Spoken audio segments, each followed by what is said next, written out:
All right, always fun, always fun. Hey guys, if you're tuning in, I was having a little technical difficulties with trying to get some overlays off, but we are good. We are solid. We're ready to go. This is episode 5 of Tisha Talks. And today I am being inspired to talk a little bit more about my journey. Some of you know that I am giving a grant next Tuesday.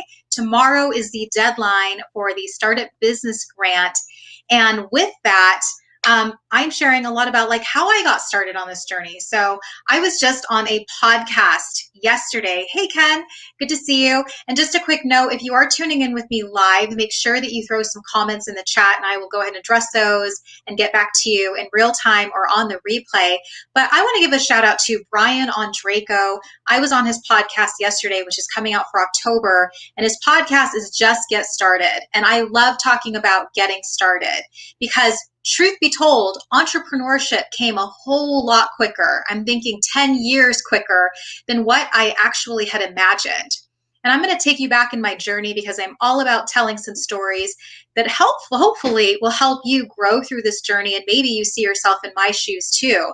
So back in 2004, I was working for an ad agency and I was like, getting that sign of, hey, I don't think this is really going to fly. I'm getting this intuition that this isn't really an organization that's going to survive. And I really made a decision that I wanted to go work for someone else. And at the time, I was working for this vendor, or I was going to start working for this vendor, and I was so excited because he was letting me build a business on the side while still having stability and being able to work in his company as his marketing manager. And I was like, all right, here we go. I'm going to go ahead and quit my day job. I'm going to do this. We're doing this. It scared me so much, but I was like, this is the leap I need to take. And so when I went to him after I'd already quit my job and was like, all right, let's go start this, I was pleasantly surprised when he told me he didn't want to move forward with it. He didn't want to move forward. Actually, the words he said as I entered into his office, he put his sunglasses on and he was like, Tisha, the future looks bright and sunny for you. You're going to be fine. And that was it. There was no explanation. There was none of it. So some of you asked, how did you get your start in business? Well, as I mentioned, it came a lot sooner than I really thought it would. And I was faced with this decision of, do I go back and try my hand at working for another company, or do I just start this? Do I just go with it? And that's exactly what I did. And I can still feel the sting when he said that to me, because we were on this plan that eventually went south. And maybe that's like you. Maybe you've also been in that situation where you're like, this great plan and all these people, and I'm going to work with them. And all of a sudden it's, a lot of us are dealing with that right now, right? So today I'm talking about what you go through actually does grow you. And we've heard that a lot. It's going to get uncomfortable. Absolutely. But taking steps forward is really what's going to grow you in the process and make you come out so much better at the end as well. So, one of the really great Pinterest quotes that I found the other day, or I've actually seen this quite a bit, but it says, underestimate me. That'll be fun. I love that because that's something we should keep in the back of our heads for all of those people that say, you can't start a business. You're not going to do this. I don't know if you're going to make it. That's what you keep in the back of the head, that you're saying, I am going to do this. Now watch me. Now watch me do this. So I mentioned that I wanted to be an entrepreneur, but not till I was in my, mid to late 30s. And I actually started my business when I was 24. I started with a company called Simply Put Marketing out of pure sheer accident. I was getting ready to work for a company. I got turned down and I was faced with the decision of, do I go work for another company or do I go and do my own thing? And that's exactly what I did. I was like, oh, well, I have no idea what I'm doing. I don't have a plan B. I'm going to go into this and I'm going to learn my way through this. No matter how hard it is, no matter how scary it is, no matter how much it's going to grow me, I'm starting at zero. And a lot of us have so much pressure built up of how are we going to start this that we never even get off the starting block. We let that fear and that anxiety creep in. But when you're like, it's just go time, we've got to, that's what's really going to challenge you and grow you as an individual. So yes, exactly. Keep moving forward. So I have a funny story, and I hope you'll stick around for this one as well if you're tuning in live or catch it on the replay. So my son Caleb, he is 12 years old. He was in digital schooling, for the first part of the year and finally just went back. And I don't know how you do it, but online golf was one of his courses. Online golf. Don't ask me. Banned online golf, right? So we were having a little bit of trouble. This is a new school. He's never met the teachers. He ends up sending a message to his teacher because his teacher wants him to watch a video online. And as he keeps clicking on this video, he's like, "Teacher, it's not working for me. Can you send me the link again? Or can you point me to how I can watch this video?" And the teacher is like, "You know what? All the other students figured it out. You need to figure it out." And he's like, so he racked his brain. He was panicking because he's like, how am I going to get this done? So for an hour, he was trying to figure out how to watch this video that he didn't have access to because his teacher just kind of said, figure it out, right? And so Caleb did. He eventually figured it out. And 2 hours later, his teacher comes back to him and she's like, oops, I'm really sorry. You know what? That was my fault. I forgot to unlock the video so that you could watch it. Okay, so fast forward to a couple days ago when he's back in real person, he's back to school. It's on in person now, and he is on the golf course. Now they're actually at the golf course, and his teacher says to the whole class, there's only about 10 of them. She says, "Kids, if one of you can get this golf ball into that bucket 50 yards away, I'm buying the whole team Slurpees. Like, we're making a pit stop. We're going to Circle K. I'm getting you all Slurpees. If one of you makes it, the whole team wins." And she turned her back on the kids and they started hitting golf balls. And here's the thing that happened. My son was like, he's okay at golf, not the best at golf, but he ends up hitting it. He ends up hitting it. And the teacher turns around and she can hear this clang, clang, clang, in the basket. And she turns around and she's like, "Who hit that?" And he's like, "I hit that. I hit that."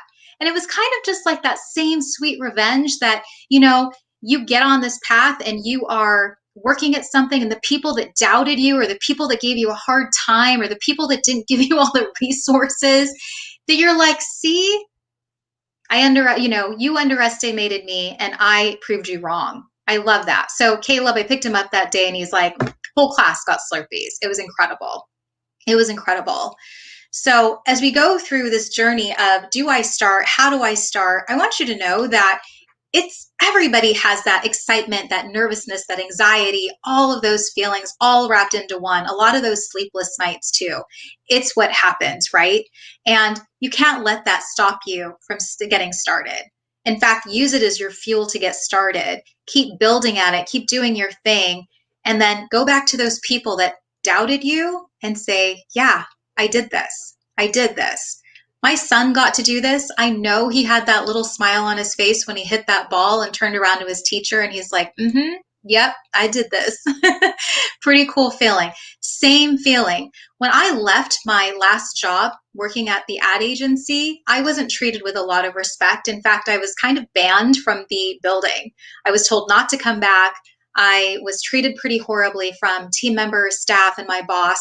And the sweetest revenge for me, the sweetest revenge was building my business and doing what I'm doing and having them take notice. I'm doing it for me, but man, does that feel good when somebody's like, "Wow, okay, she did exactly what she said she was going to do."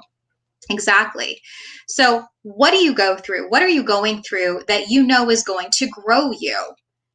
I'm getting ready to launch this challenge for personal brand building, and I've never done anything like this before, but man, is it challenging me in so many ways. And you know that when it makes you so scared that you've just got to do it to figure it out, then you know you're on the right path. Because when we get out of those uncomfortable situations and out of our comfort zone, when we actually start to move into uncomfortable action, then that's really what's going to grow us as individuals and as a person and as an entrepreneur, as whatever it is you're doing. So I'm going to challenge you to do that.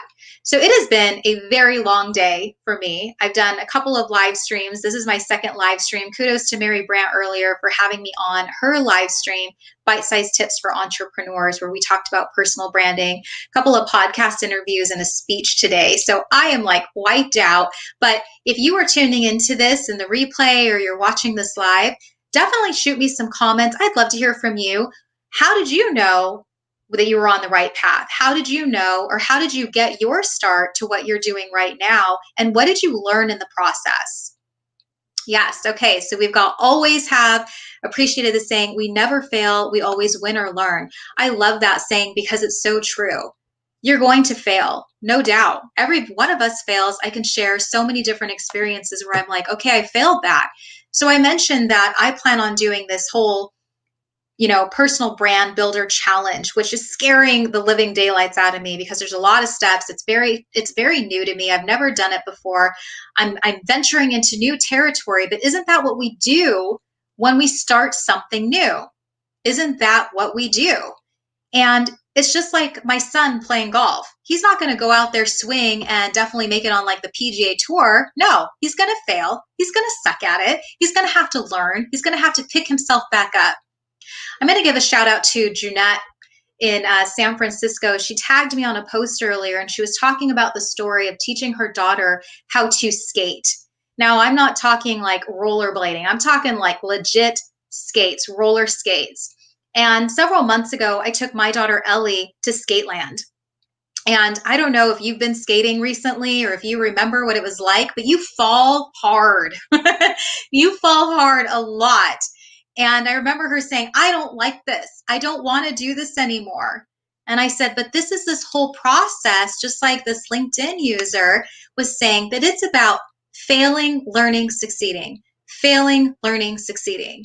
This is this circle that we go through. We always have to go through that. We're all going through that circle. None of us were perfect from the get-go. The good thing is you can always get back up. My daughter said to me the other day, she's like, you know what? I really want to go back to Skateland. And I was like, what? You want to go back? And she's like, I do want to go back. I know I'm going to get better at this. I know that I fell a lot, but I'm going to get back up. And that to me was that proud mama moment where I was like, okay, yes, you start something and you continue and you gradually get better and better and better over time. So yes, there are things that are going to grow us as individuals, but we're going to have to go through them first. All right. So we have a couple of comments here. Let me take a look at some of these as I put these on the screen. So Ken Zanders, hey Ken, saying, I always saw the vision, never give up, and always prove to yourself and others that it can be done. But it's very much I'm going to prove this to myself. When I started in business back in 2004, I was like, I have no idea what a 30-second commercial is. I have no idea what I'm supposed to be doing here. But as soon as I started surrounding myself with people who were 10 steps ahead of me, that is where the magic started to happen. So know that as you're going through things in your business or in your journey, you don't have to go at it alone. There are definitely people that are there to help you, myself included. It's actually what I do. Business mentoring is what I do. So let people help you, but you've got to be able to ask. All right, so here, good to see you. Thanks for joining in. And so here, let me show her comment here. Hi, for me, just not quitting and giving my business extra time because the idea is new and out of the people comfort zone. That's the rough thing about my practice. Yes, absolutely. Absolutely. Comfort zone. We want to stay in our comfort zones, don't we? A lot of us have fallen into the complacency zone. And I always say this, that when you become complacent, your creativity is gone. Complacency kills creativity. That's my hashtag. Complacency kills creativity. So you have got to step out of that comfort zone and do something new. I met this woman while I was business mentoring for the Phoenix Business Journal, and she's like, my business is good. It's growing stagnant, but it's good. And I just looked at her. I was like, that's kind of like an oxymoron. How can you be having a good business, but it's just kind of okay, like it's not moving forward? When you get into that where you're like, nothing is happening, or I'm just at this standstill, you've got to level up. You've got to do something different. You've got to stand out. You've got to make an impact. What do you want to be known for? And yes, that's going to scare you. It's going to move you. It's going to grow you, but you've got to do something different in order to make it happen. All right. So great comments, guys. Thanks so much. Tisha, do you encourage failure review? What I can do differently the next time? Oh, yes. Yes. In fact, one of the keynotes that I created after one of my big epic fails was a speech I called Embracing Failure, How to Rise from the Fall. And in it, I share a very personal story of my own personal failure that happened in 2017, which I'm not kidding. I lost every ounce of confidence, every ounce of confidence. People see me and they're like, she's so confident. I'm like, no, I wasn't always confident. I actually had to build up that confidence when I was kicked to the ground and I didn't know if I wanted to do this anymore, truthfully. Entrepreneurship is hard. It's very hard. Anything is hard. So I offer up these tips. In fact, I say that if you are going to get over your failure, I want you to keep this simple formula. I call it Albert. Albert without the E. Albert without the E. And it's an easy acronym that I remember is you have to accept and acknowledge what happened to you. You have to accept and acknowledge that failure, right? We can't just keep pushing it aside going, it didn't happen. It did happen. It's important that you do that. The next thing is you need to let go and you need to breathe. You need to be able to breathe. All right. I think I just gave you the B. So let go. The third one was breathe. The other one was R. So R is reflect. So you want to reflect. So after you've had that time to really process it, making sure that you're taking that time to reflect on what happened and where it went wrong in the situation. What could you have done differently? What are you improving upon? What did you learn in that whole process that can help you in the future? And the last one, the T, is all about turning your mess into your message. So I know a lot of times we're like, I don't want to move forward with talking about the ways that I failed. But sometimes the only comfort that you have in your failure is knowing that you're going to help the next person avoid failure completely, or help them get through it. I know when I had my epic fail, it was very comforting to know that other people had gone through it, or I was helping them not to go through it, or I could just at least be a resource and some comfort for them because they were still fresh within that failure that was very similar to mine. So just letting you know, there are ways. I definitely think you just don't bury your failure and move on. You have to process it. Like grief, right? You have to process it. You have to reflect on it. You have to see, what did I learn from this experience and how is it going to carry me and make me better for the future? And then you have to be willing to share it. And the reason why I say share it is people love it when you can be honest and you can be vulnerable and you can talk about those experiences. And maybe there's some golden nuggets in there that help the next person. So if anything, it's helping someone else. So it's that server mentality. All right. So great comments, guys. I'm so impressed by you. Sorry we started a little late. I was trying to fix something on my end and I was like, I'm just going to end this. So here's my fail today. I started a broadcast that lasted approximately 36 seconds. I closed it out and I restarted again. So there you go. You can always start fresh. You can always rewrite your story, always rewrite the narrative. And remember, just as I said, what you're going through is always going to grow you. So if you keep that in mind, it's an evolution, it's a process. Start something, learn from it, and keep going. Start building that momentum. All right. Well, that is it for me for today. Thank you so much for tuning in live to Tisha Talks at 4:45. I do this every Tuesday, Wednesday, and Thursday at 4:45 Arizona time, and you can catch it. Special thanks to StreamYard on Facebook, LinkedIn, and my YouTube channel if you were tuning in. You can also watch the replay if you missed any of it, or if you'd like to go back and watch some of the other ones I've done. And this really is just that prime time in my day where I've already picked up the kids, they're hanging out eating a snack, the dogs are quiet, it's before dinner, and I can get in some of these, some of these topics that are brewing in my head or introduce you to a really cool guest.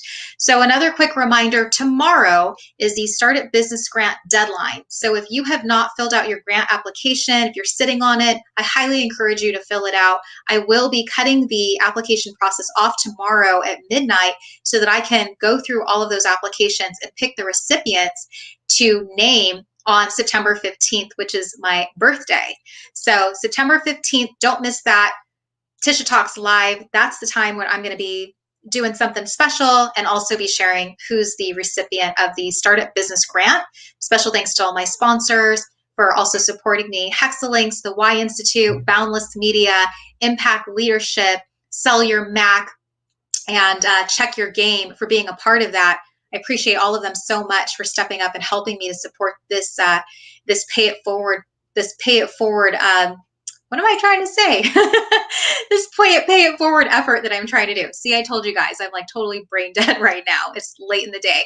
All right. So thank you so much. You guys can catch me back tomorrow. Junette, yes, good for you. Junette, I'm glad you're on. I was just sharing a story about your daughter and the fun roller skates and how we learn from our kids as well.